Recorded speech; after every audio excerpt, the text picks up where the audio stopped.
Hi, welcome to our channel where we share the most intriguing stories. When I bought 8 acres of rocky wilderness, people called me crazy. Off-grid, no neighbors, no rules, that was the dream. Then came the HOA, fake maps, legal threats. A woman named Karen, they tried to take my land. They picked the wrong man. Here's how I buried their empire.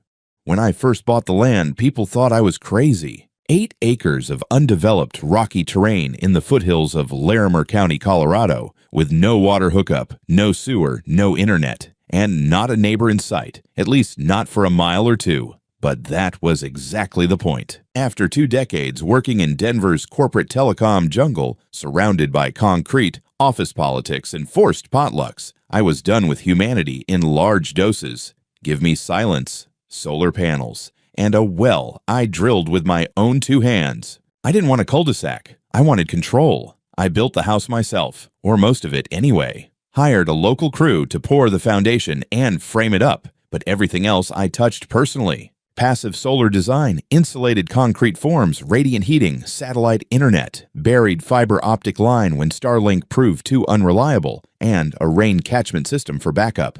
2 years of planning, 6 months of construction, and I finally had what I came for: autonomy. My property was not inside any subdivision, district, or HOA. It was raw, deeded land with clear recorded title and no encumbrances. I had the kind of peace you can't buy in the city. That was before Pine Canyon Ridge HOA started sniffing around. They weren't there when I bought the place. The nearest tract of homes was over 2 miles away. But slowly, like a suburban tumor, they began to spread. It started with a developer buying up old farmland just west of me, raising it to build a planned residential enclave of beige boxes with vinyl siding and matching mailboxes. I didn't care, not my business. But then they annexed a second plot to the north, and that got a little too close. I started getting letters, thinly veiled invitations at first. Join the community, participate in beautification.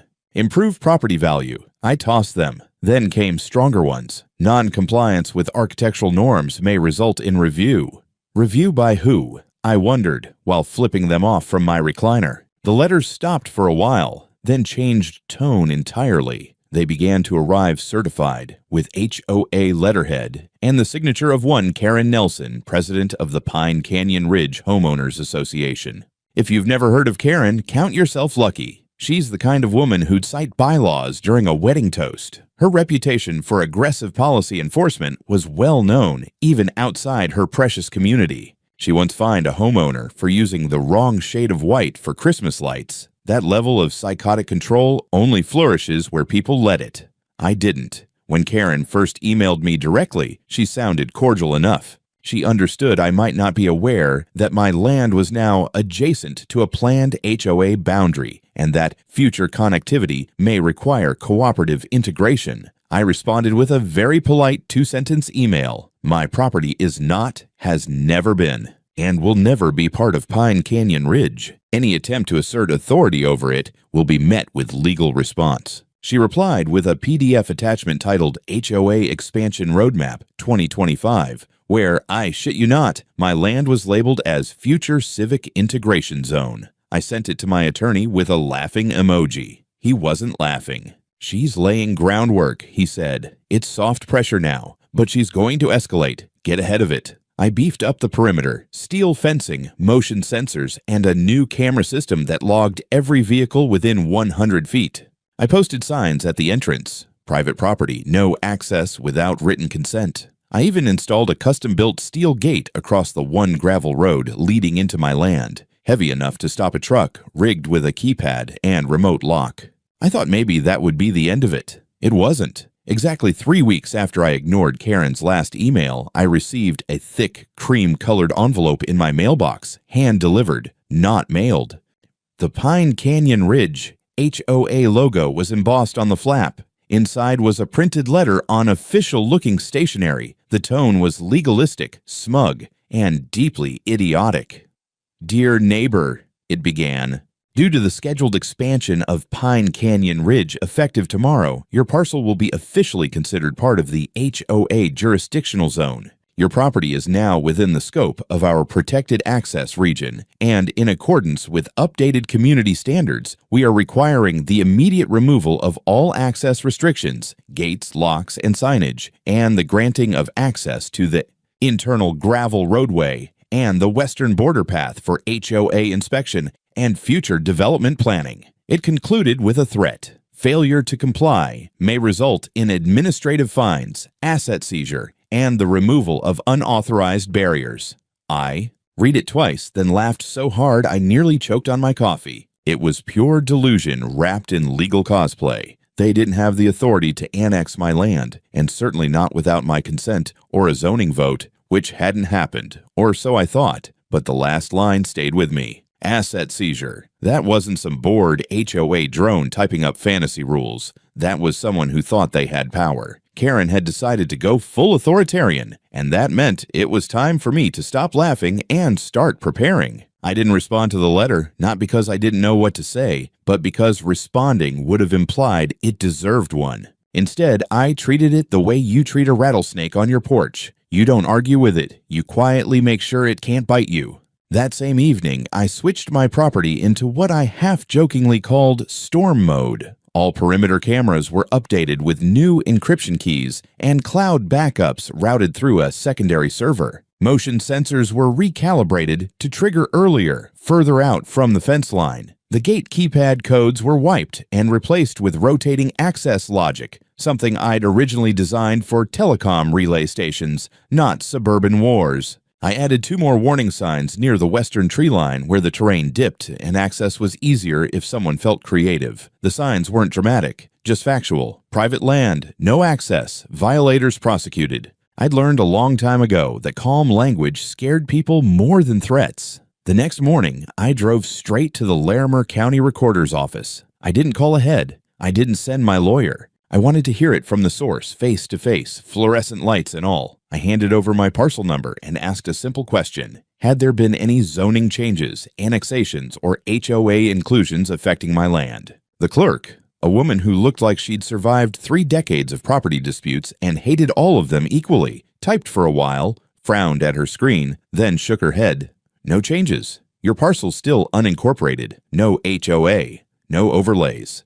No pending actions. I asked her to print it. She did, stamped it, signed it. I asked if there were any proposed changes filed but not yet processed. She checked again, slower this time. Nothing. Clean record. That should have been the end of it. It wasn't. Before leaving, I asked for copies of recent zoning maps related to Pine Canyon Ridge. I didn't need them. I already knew my boundaries, but something about Karen's confidence bothered me. People bluff all the time. She hadn't sounded like she was bluffing. The clerk printed a stack of maps and slid them across the counter. I thanked her, drove home, and spread them across my kitchen table like I was planning an invasion. That's when I saw it. One of the maps, dated just a few weeks back, showed a faint, almost casual line where my western boundary should have been. The line curved inward, subtle enough that anyone not intimately familiar with the land would miss it. According to that version, a narrow strip of my property now sat inside what was labeled Future HOA Development Corridor. No parcel number, no recorded easement, just a line and a legend that didn't exist on any officially filed version. It was sloppy. And it was intentional. I called a local land surveyor I'd worked with during construction, an old-school guy named Ron who trusted measurements more than people. I sent him the map. He called me back an hour later. "That line doesn't exist," he said. "It's not just wrong. It's hand-adjusted. Whoever did this didn't use county GIS data. They modified a base map manually." That's when it stopped being annoying and started being interesting. I scanned the letter Karen had sent again. The wording was careful, but not careful enough. Scheduled expansion. Effective tomorrow. No references. No case numbers. No ordinance citations. Just assertions, written like facts because she assumed no one would challenge them. I forwarded everything to my attorney. The letter, the official county confirmation, the altered map, and Ron's notes. His response was short. "This is fraud," he wrote. "Don't engage them directly. Let them make the next move." So I waited. 2 days later, my neighbor down the dirt road stopped by. He didn't come in, just leaned against his truck, uncomfortable. He asked if I was really blocking the park. I told him there was no park. He said he'd heard otherwise. Flyers were circulating near the school. Something about a community green space being delayed because of a private landowner refusing cooperation. That was the moment I realized Karen wasn't just coming after my gate. She was coming after my reputation. I watched the sun drop behind the ridge that evening, cameras humming quietly, gate locked solid. Somewhere between those trees, someone had decided my land was an obstacle instead of a boundary. And judging by the noise starting to ripple outward, they weren't planning to back down quietly. I was out back that morning, patching up the northeast fence line where an elk had crashed through a few nights earlier. The damage wasn't major, just a bent post and some wire to replace, but it gave me an excuse to breathe mountain air and listen to something besides the low hum of paranoia. The whole week had felt like a countdown. No new letters, no visits. Just an eerie quiet from Karen and her HOA crew, like the silence you get when a predator's already leapt and you're too slow to notice. That silence broke around 8:30 a.m.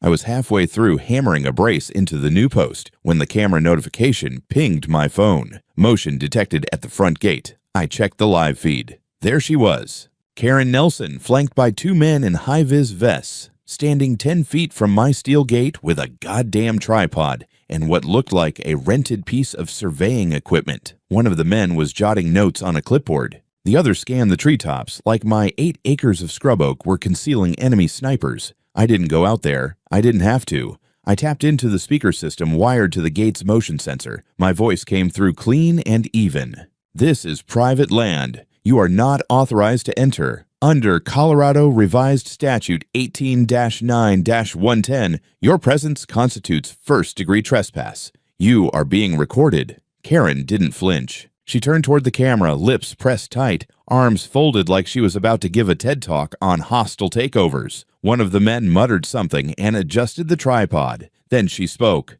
loud enough for the mic to catch every word. This is an official boundary verification exercise in preparation for Pine Canyon Ridge community improvements. You are legally obligated to provide access under revised planning protocols. Which was bullshit. All of it. No such planning protocols existed, and no court had issued any order. But the camera caught her saying it. That was enough for now. I didn't respond. I just let the silence hang there until they backed off. After 15 minutes of awkward gesturing and pretending to measure things they had no right to touch, they packed up and left. I saved the footage to 3 separate drives and 1 cloud backup.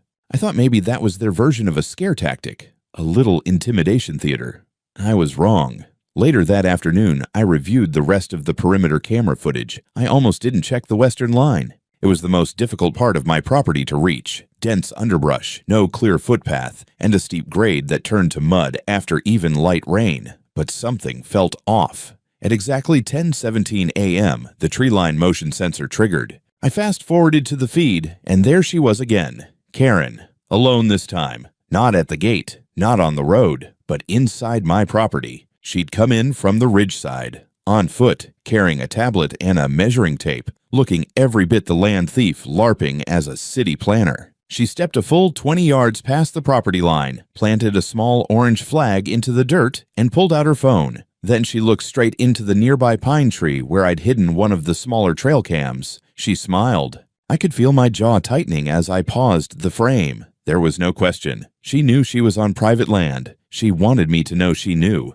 This wasn't just about shifting a boundary. This was Karen declaring she could walk onto my land, plant her stupid flag, and dare me to do something about it. So I did. I compiled the footage, her arrival at the gate with the survey crew, the false statements about legal obligations, the moment she crossed onto my property alone. I wrote up a statement of events, attached annotated screenshots, and sent the full package to 3 places: the Larimer County District Attorney's Office, the Colorado Association of Property Owners, and my lawyer. I didn't send it to Karen. I wanted her to feel safe for a little while longer. That night, while reviewing the video for a second time, I noticed something else. A white SUV had dropped her off just out of frame and idled for about 10 minutes before pulling away. The plates were partially visible. I ran them through a public records tool I'd kept from my old telecom days. The car belonged to a company called Rock Ridge Planning Solutions, a firm with ties to HOA development contracts throughout the state.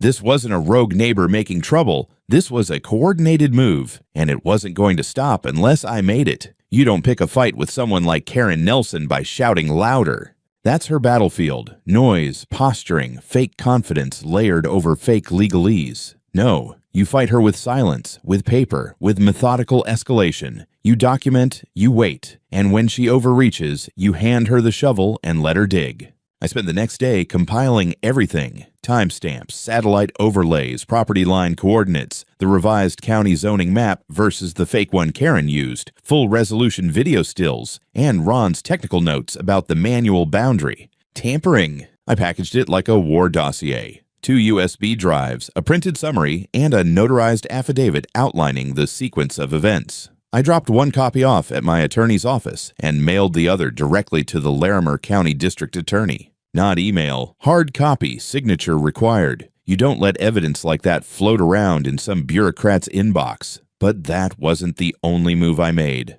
Karen had crossed into my land, lied about legal rights, altered zoning documents, and tried to force her HOA's jurisdiction onto a property it had no legal access to. That was trespass, fraud, abuse of process, and more importantly, it was leverage. I knew she expected me to respond emotionally, to scream, to threaten, to pound my fists and act like the difficult neighbor in her planned narrative. I didn't. I stayed quiet. And while I did, she started speaking for me. 2 days after submitting the legal package, I started hearing things. My neighbor Clay, quiet guy, raises chickens, drinks beer before noon, stopped by and asked if I was really going to block the park for the kids. I blinked at him. What park? The one HOA's building. Karen says they can't finish it unless you let them through. The hell they couldn't. There was no permit, no funding, no plan submitted to the county that involved my property. I asked Clay where he heard that, and he shrugged. Flyer, mailbox, school too, I think. I asked him to bring me a copy if he saw another. He didn't need to. That afternoon, I found one taped to the stop sign at the intersection half a mile down from my gate. Bright green, HOA logo in the corner. At the top, help us build a better future.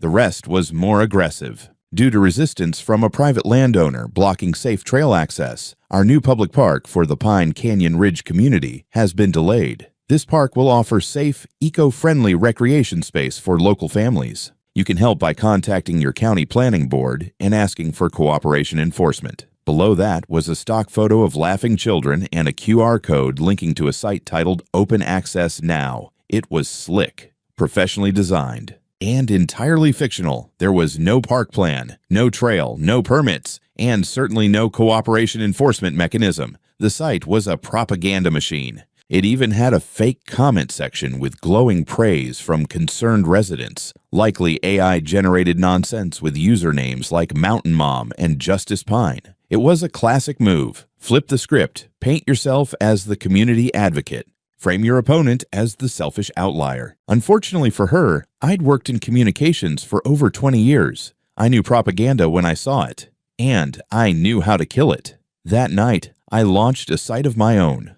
Registered the domain, My Land, My Rules. Plain, factual, and aggressive without being hysterical. I uploaded video footage of Karen trespassing, side-by-side maps showing the doctored boundary, an embedded PDF of the DA report submission, and my notarized land title showing 0 HOA involvement. At the top, in bold black text, this land is not for sale, not for seizure, and definitely not part of your beige nightmare. Within 24 hours, the site hit 10,000 views. Someone cross-posted it on Reddit under r/HOA nightmares. Then it hit TikTok. A young woman in Boulder narrated the trespassing footage over a sarcastic voiceover and dubbed Karen the HOA Queen of Entitlement Mountain. 500,000 views in one day. By the weekend, I was giving an interview to a local podcaster who ran a show called Off Grid and Armed. I didn't rant, I didn't accuse. I explained the facts, calm, boring, unimpeachable, and that's what made it powerful. Meanwhile, my lawyer was already making calls. He filed a formal cease and desist against the Pine Canyon Ridge HOA for defamation and harassment. He also began preparing a restraining order against Karen specifically, citing repeated trespass, targeted intimidation, and the use of falsified documents in public-facing campaigns. But the real breakthrough came from an unexpected source. On Monday morning, I received an anonymous email through the contact form on My Land, My Rules. No name, no return address, just a single sentence. Check the Rockridge contract filings. Look at the planning firm she used before. Attached was a ZIP file. I scanned it twice for malware, opened it in a sandboxed environment, and found a cache of documents, contracts, zoning applications, invoices, all connected to Rockridge Planning Solutions, the same firm whose SUV I'd caught on camera during Karen's solo trespass. But the best part wasn't in the files. It was in the metadata. Several of the documents had been authored by someone named K.J. Jensen, Karen J. Jensen. It took me 5 minutes to find the rest. Karen Nelson hadn't always been Karen Nelson. 10 years earlier, she'd worked in Arizona as Karen Jensen, a mid-level official in the Tucson Department of Urban Planning. She was terminated for zoning irregularities tied to suspicious land use changes that benefited a private developer she had failed to disclose familial ties to. That incident had quietly settled. No charges, no coverage. Just a pink slip and a name change. Until now. I sent the documents to my lawyer. His reply came 20 minutes later. This just became criminal, and she just lost her war. The courthouse was colder than it needed to be. Industrial lighting, government-grade carpeting, and that faint smell of old paper and disinfectant. I sat beside my attorney, Ben Marlowe, mid-40s, ex-Marine turned property rights litigator with a smile like a wood chipper and a voice that made judges sit up straighter. Across the aisle, Karen Nelson looked like she was posing for a real estate brochure. Blazer too tight, posture too perfect, not a single gray hair out of place. She smiled like she thought this was already in the bag. It wasn't. This was the preliminary hearing. Just a motion to dismiss on her side, a temporary injunction on ours. But the air had weight. Karen wasn't just defending her HOA nonsense anymore. She was now orbiting the edge of real criminal exposure, and somewhere in her bones, I think she knew it. The judge was a seasoned woman named Margot Lister. She didn't tolerate performative bullshit. When Karen's attorney, a smug younger guy with shiny loafers and a voice 2 octaves higher than it needed to be, started blathering about implied jurisdiction and communal access necessity, she cut him off with a raised hand. Mr. Pearson, is the defendant prepared to provide documented evidence that Mr. Vincent's property falls under Pine Canyon Ridge jurisdiction? He hesitated. Karen leaned in and whispered something. Pearson cleared his throat. We do have a boundary map, Your Honor. Submit it. He did, printed in full color, the same fake map I'd already exposed. Judge Lister took a moment to examine it, holding it against the actual county zoning map my lawyer submitted right after. Then she looked up. This is not a recorded map. There is no official overlay confirming this boundary. Mr. Marlowe, do you have expert verification of your copy? Ben stood like a mountain. Yes, Your Honor, certified by Larimer County Recorder's Office. We also have a notarized statement from a licensed surveyor confirming this document. He tapped our map, is accurate, and that the other, he nodded toward Karen's, is falsified. The judge didn't blink. She just turned back to Pearson. Do you wish to contest the surveyor's certification? Pearson opened his mouth, closed it. Then, to everyone's surprise, Karen leaned forward, stood up, and addressed the court directly. Your Honor, this whole dispute is a misunderstanding. My intention was to ensure that public access wasn't unfairly blocked by one individual. I may have misunderstood the zoning adjustments, but my actions were in good faith.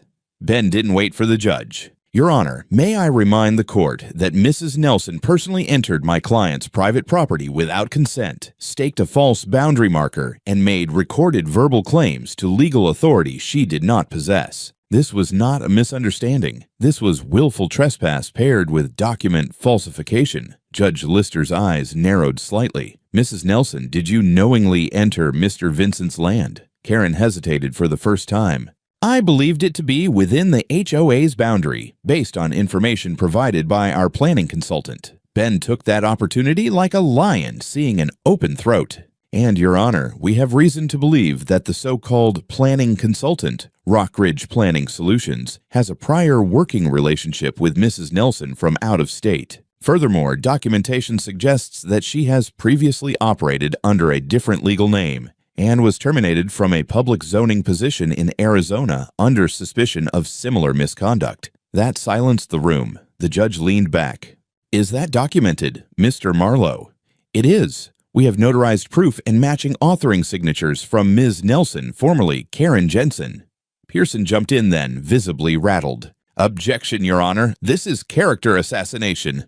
"Sustained," Judge Lister said, but her voice had changed, cooler now, watching Karen like she was something under glass. "I'll determine whether this information is relevant at trial.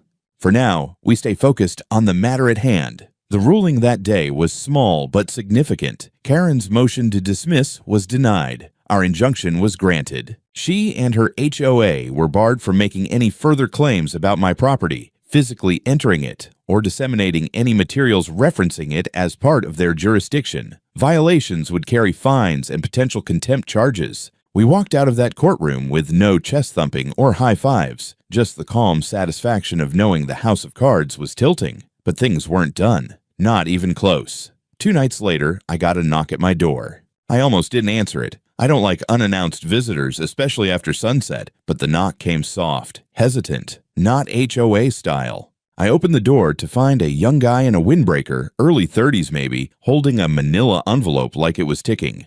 "Are you Milo Vincent?" "Who's asking?" "I used to work with Karen," he said. I don't want to be part of this anymore."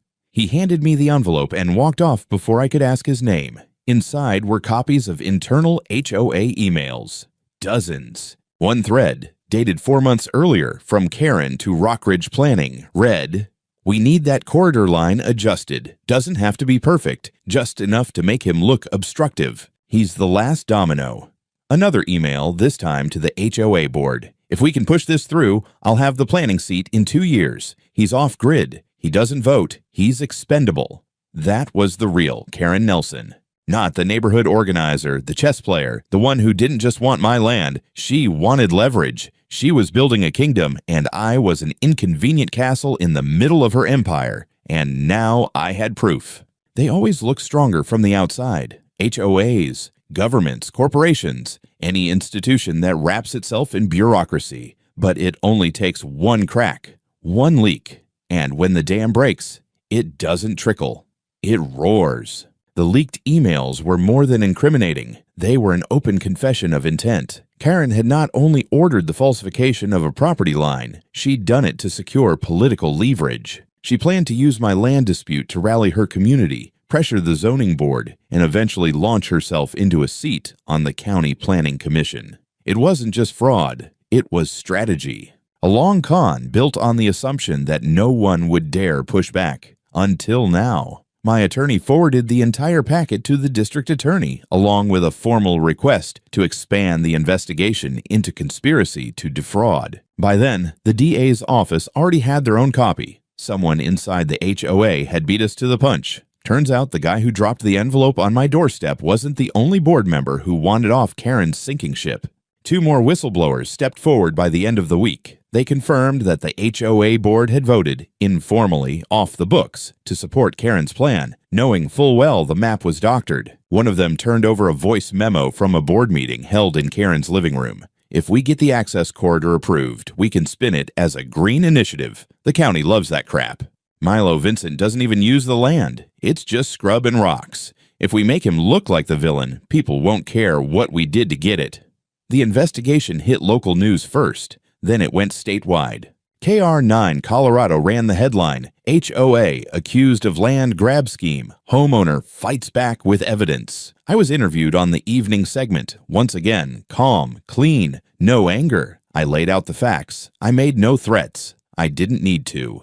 The reporters did it for me. They aired side-by-side maps, before and after overlays, showing how Karen's team had digitally curved my boundary. They played the clip of her staking my property with an orange flag and smiling into the hidden trail, cam like she was planting a flag on the goddamn moon. Then came the deeper cut. One of the investigative journalists dug up the Arizona records. Not just the termination paperwork, but internal emails from her time in Tucson's urban planning office, leaked by someone with a grudge and a long memory. The emails suggested Karen, then Karen Jensen, had engaged in coordinated boundary negotiations with a developer who turned out to be her brother-in-law. The same name appeared on donor records for Pine Canyon Ridge's founding developer. That broke the story wide open. Karen tried to control the fallout. She issued a statement through the HOA website denying all wrongdoing, blaming unfounded accusations driven by anti-community sentiment, and claiming the email leak was a malicious fabrication.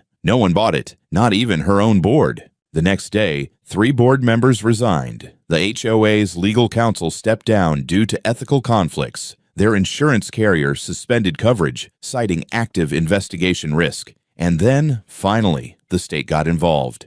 The Colorado Department of Regulatory Agencies launched a formal inquiry into Pine Canyon Ridge HOA for violations of civil code, misuse of organizational authority, and fraudulent land use manipulation. That alone would have been enough to implode most HOAs. But Karen wasn't just under administrative review. She was now the subject of a criminal investigation. I watched it unfold from my porch. Neighbors I'd never spoken to before started showing up, not to yell or protest, but to apologize. A mother and her teenage daughter brought homemade bread and said, "We were told you were some angry prepper hoarding land, but we watched the footage. You were just minding your business." I nodded. I didn't need a parade, but it was something. Even Clay, the chicken guy, came by and offered me a 6-pack. "Guess I owe you a beer," he muttered. I took it. The best part, I didn't have to lift another finger. Everything I'd set in motion, the paper trail, the footage, the exposure, it was now driving itself. Karen's empire was collapsing under the weight of its own deceit. I had no doubt she'd try to claw her way out of it. Maybe blame her consultants, maybe claim ignorance. But her emails, her voice on tape, her face on camera trespassing, none of that was deniable. Then came the cherry on top.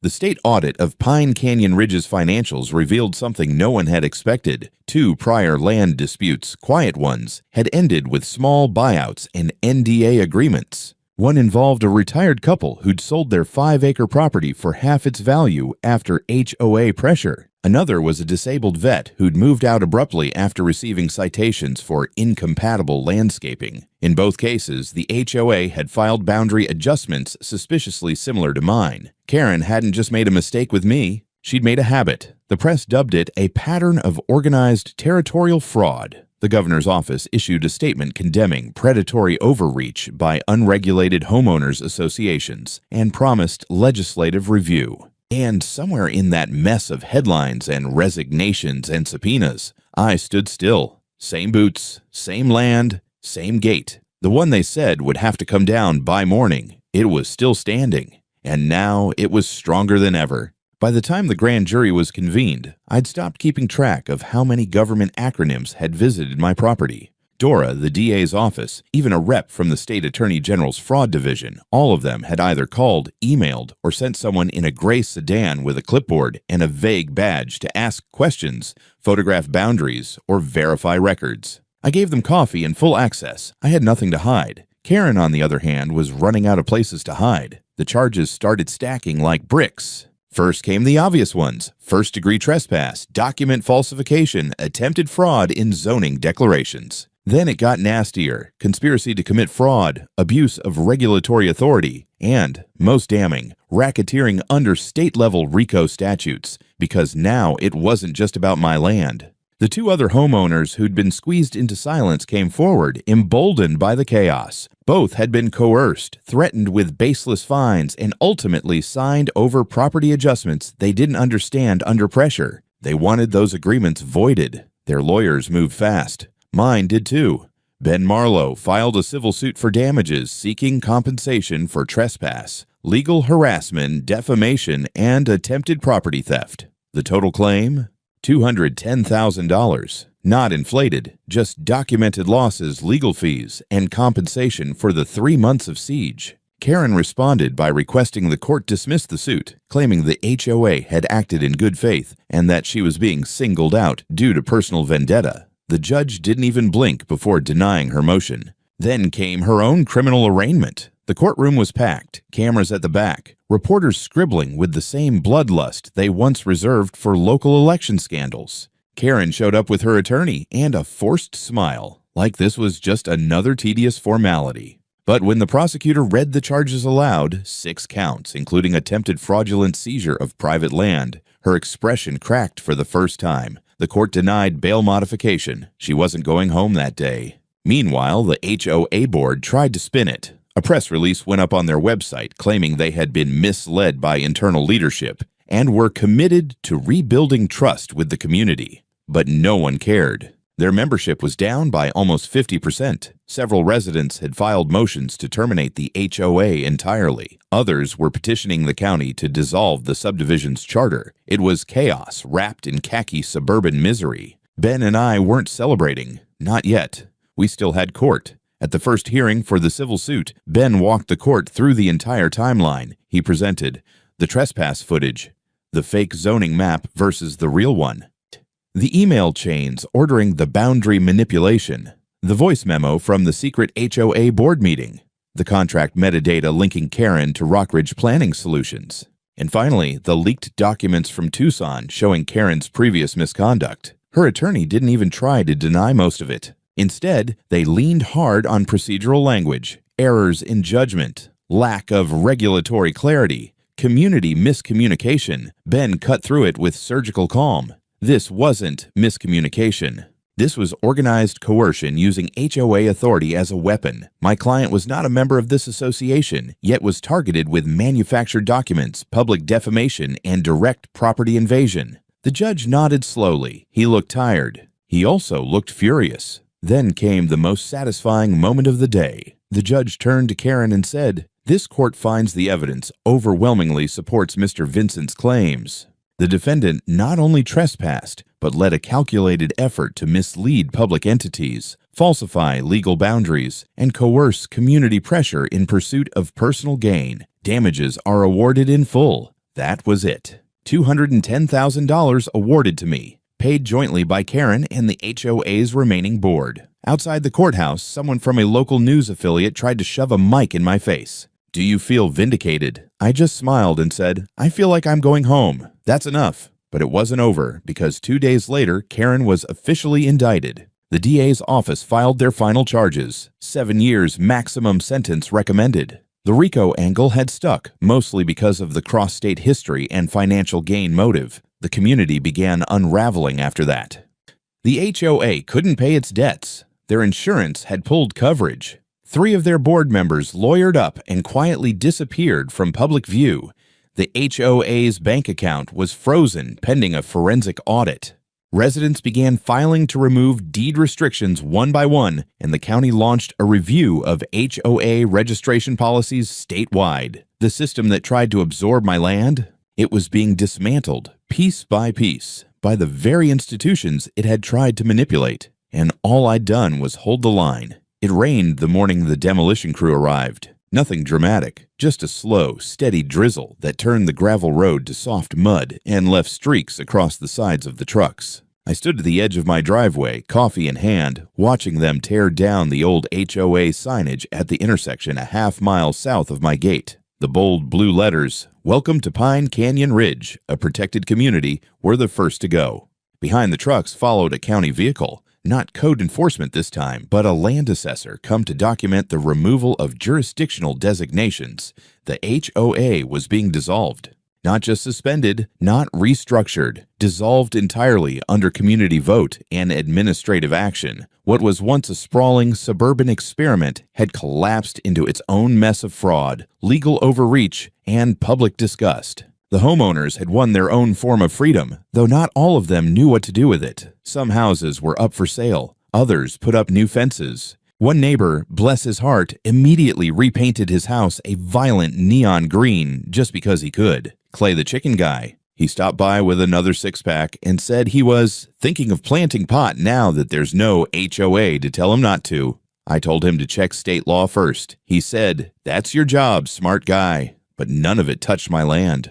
Because now my property had its own designation. The county, in a rare act of political clarity, issued an official declaration of private exclusionary reserve status, a legal classification that confirmed I could not be included in any zoning or association jurisdiction without express consent in writing, filed, and notarized. In plain terms, they couldn't try this again. Not in 10 years, not in 20, not with a new HOA or a city ordinance or a county annexation plan. It was over, officially. Karen, meanwhile, had vanished from public life. Her house was listed under a trust now. Rumors said she took a plea deal, exchanged a reduced sentence for full cooperation and testimony against the remaining board members. Last I heard, she was barred from working in any zoning, development, or planning capacity for life. Ben, my attorney, sent me a final invoice along with a handwritten note. "You're the most stubborn client I've ever had. Don't change." I framed it. And as for the gate, I built a new one, welded it myself. Industrial steel, hydraulic swing arm, solar backup. I even added a new feature, a sign laser-cut, powder-coated black with white lettering that read, "Private property, no HOA allowed ever." It wasn't for show, it wasn't for threat. It was history, a line in the dirt that had held when no one thought it would. Sometimes I walked the western edge of my land in the evenings, past the place where Karen had staked her little orange flag, now long gone. The trees had grown thicker. A deer trail had opened up just beyond the ridge. It was quiet again, not empty, not abandoned, just mine. And for the first time in months, I realized that was all I'd ever wanted.